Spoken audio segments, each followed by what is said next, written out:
Assalamualaikum warahmatullahi bonjour dalen jam ci King Web Design. Voilà, tay ñu leen indi loon moy ni ñuy défaré logo, manam nga défar sa propre logo comme vous le voyez ici, nga défar sa propre logo. Ba paré nga jël image, nga def ko ci biir à l'intérieur. Gis ngeen ni ñuy défaré image, gis ngeen, c'est très joli n'est-ce pas? Voilà, ñu leen indi loon tay ñu koy défé dans les mondes 2 astuces à la faire et on se donne RV jusqu'à la fin et vous verrez dans le koy défiant. C'est très simple, tout ça vous le OK? À tout à l'heure donc, on se dit à tout à l'heure, mais avant ça, abonnez et likez, partagez si possible. Léegi li ñuy commencer mooy defar suñu calette, mais d'abord avant loolu dama leen di présenter Photoshop bi ma yor tey bokkul ak bi ma doon yor si vous me suivez. Voilà, Photoshop 2020 et Photoshop 2020 voilà. Léegi comment le télécharger, mën ngeen ko jënd, ça se vend sur l'internet et j'espère que vous aurez savoir dans lañ koy jëndee. Sinon aussi mën naa leen defal benn tuto boo xamante ni bon gratuit lay doon wan leen comment on peut l'avoir gratuitement. Voilà, si vous êtes intéressé wax leen ma ko ci commentaire inchallah. Léegi on va entrer au vif du sujet. Li ñu njëkk def, on va prendre notre calque de texte d'abord. Voilà, ñu bind suñu kii aussi pour vous dire kii bi des fois dina xaw a yéex tuuti parce que Photoshop bi dafa diis, voilà, parce que tout est complet. te petit boo yorul ordinateur bu baax moom doo ko mën a def. Voilà, te ñun suñu ordinateur bi ça manque un peu de puissance non donc on met car en blanc et on change la couleur pour régler le couleur vraiment après on va changer. Voilà, on va def K P D maanaam symbole design. Je vais mettre en majuscule car D d'accord million et dañuy yokk saa yi ok ñu gën a baax. Voilà, mën nañ changer suñu couleur loolu en fait c'est pas trop important comme que dañ ciy def image. Voilà, ñu bàyyi ko noonu. Léegi on va créer un cercle. Fii ngay ñëw ngay clic droite, voilà, mu ngi cercle, ñu créer suñu cercle ok.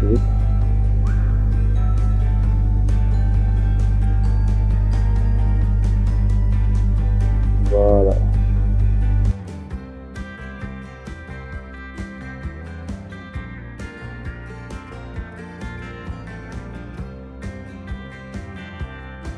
dañoo bëgg mu couper D bi quoi, waaye dañoo bëgg mu couper D bi, voilà loolu lañ bëgg ñu koy xam. Léegi li ñuy def dañuy dupliquer suñu KDB. waaw on clique ici, on met CTRL J parce que benn bi dinañ ko soxla wala la fin. Non, je vais pas le faire. Je dis CTRL J. Voilà, ñu fay bi si devant, ñu éteindre calque bi. Léegi bii nii dañ koy calque bii nii dañ koy pixeliser. Voilà, on met clic droit ici, on met clic droit, après ñu ñëw ba fii nii ñu met pixeliser le texte. Voilà, léegi c'est fait. Léegi li ñuy def maanaam dañ ko bëgg a gommer quoi, dañoo bëgg a gommer ci nii pour ñu gis trait bi fu muy jaar quoi, mu nekk astuce bu rafet, benn effet bu rafet lay doon quoi. Léegi dañuy jël suñu outil bii nii, voilà, léegi on zoome un peu.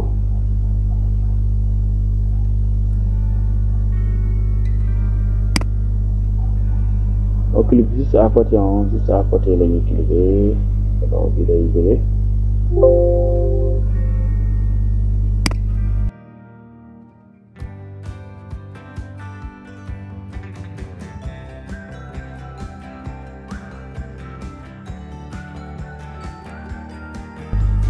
C'est pas trop partant parce que amuñu ba temps bu gudd pour que ko mën a régler affaire yooyu noonu. waaye juste leen woon astuce day loolu noonu. Léegi yéen boo leen defar seen logo professionnel yéenay jël seen temps ngeen xool ko ba mu gën a jub wala yooyu noonu quoi. Voilà, on fait comme ça. waaw anam moom lañ demee noonu yaa nga sélectionné bon changer de description on met tab. Voilà, nii noonu ñoo ne sax doy am nga sax. Ok, léegi ce qu'on va faire dañuy teg suñu kii bi ci calque bi mooy calque texte bi léegi ñu dem jël suñu gomme. Hop, ñu dem jël suñu gomme bu ñëwee jël suñu gomme léegi ñu gomme ci biir fii nii c'est comme ci biir sélection bi voilà bu am benn astuce bu xaw a naa fi voilà exact contrôle D pour désélectionner voilà léegi ñu désigner un peu tu vois xam nga gis nga déjà c'est un peu joli voilà on peut zoomer un peu voilà mi ngi noonu léegi on di defal suñu benn texte en même temps benn texte bu ndaw en bas wàññi taay bi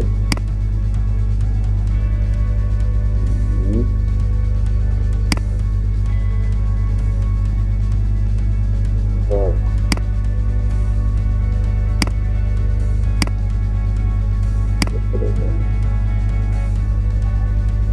ok voilà li yëpp ci Photoshop 2020 la moom moo lay may yooyu noonu voilà la war écriture bi nu mu tudd voilà on met king voilà king mais quand même king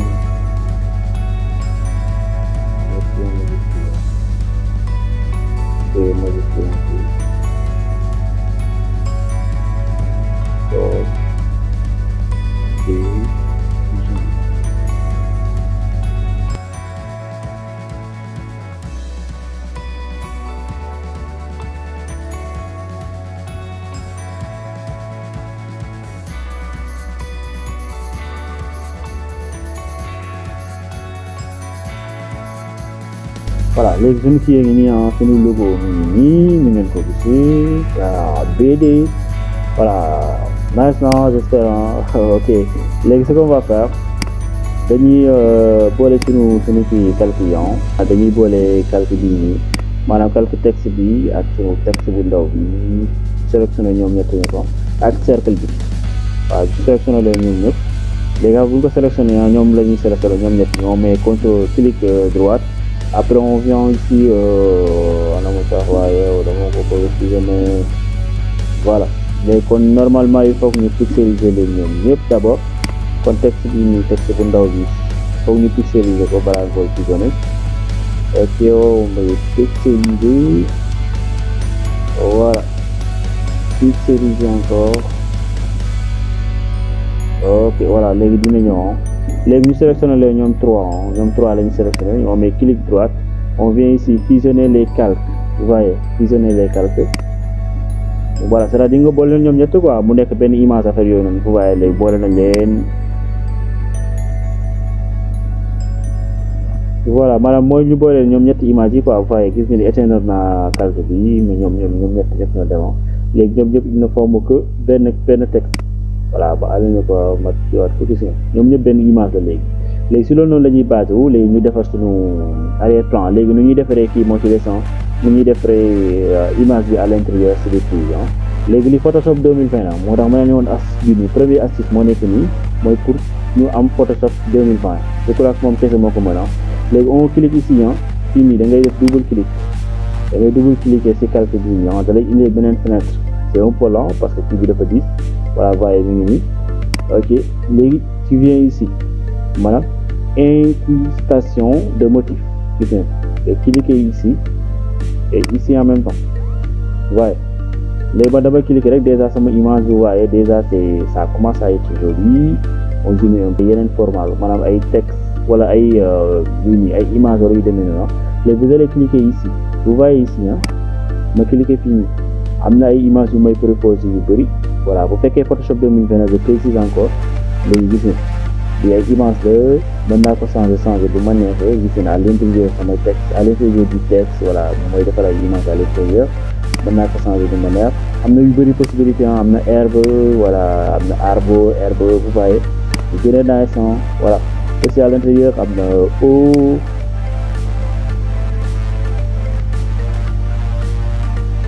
waaw bëri nay possibilité quoi comme ni ñu gisee am na ay eau am na yu bëri tu vois voilà yéen xool ban ngeen choisir ñun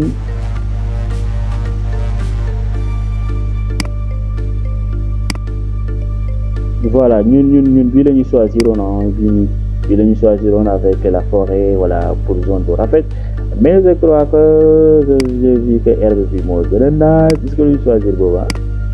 fii pourquoi pas ngeen choisir bii nii gisoo nu mu rafetee voilà ok non on va se ok loolu la ñu def ok c'est déjà fini voilà c'était ça en gros li moo nekkoon première astuce bi nan ngay defee image on a mis l'image dans sur le texte bi nii mooy ni ngeen ko gisee nii image yooyu l'intérieur dans le texte lii pour ñu am Photoshop 2020 la loolu mooy les possibilités yoo xam ne Photoshop 2020 ñoo ñu koy offrir c'est-à-dire ay plusieurs opportunités yoo xamante ni il faut ngeen am Photoshop 2020 te ngeen xam ko bàyyi. léegi dañuy jàll ci deuxième astuce bi léegi dañuy fekk ko moom on va mettre CTRL Z pour retour en arrière quoi pour dindi une photo bi à l'intérieur mais CTRL Z encore CTRL Z voilà mi ngi nii ok léegi fii la ñuy def deuxième astuce bi mooy mais bii mooy bu fekkee yéen seen Photoshop bu bopp changé wala ko bii ngeen mën a def yéen maanaam da ngeen di jël boole seen image ba pare seen écriture ak seen yëpp ba ngeen am seen logo daal ak seen texte pour mën ci doon léegi ngeen ñëw fii nii vous allez venir dans fichier importer voilà vous allez importer votre photo voilà votre image à l'intérieur ñu importer seen image wala ñu war a choisir comme que jaune lañ defoon fële on importe encore une image jaune voilà c'est pas la même image mais xaw na ñu ñuroo quoi parce que bii am na zone comme bële na le voilà xaw na ñu ñuroo parce que bii am na zone comme bële na le léegi ce qu'on va faire image bi nii lañ koy bàyyee ci kaw léegi lu ñuy def maanaam da ngay ñëw ci image bi nii image bii nii ñu importe nii nga def clic droite vous voyez directement quoi da ngeen ñëw rek directement parce que day yomb quoi facilement ngeen def clic droite bu indi la lii nii léegi da nga def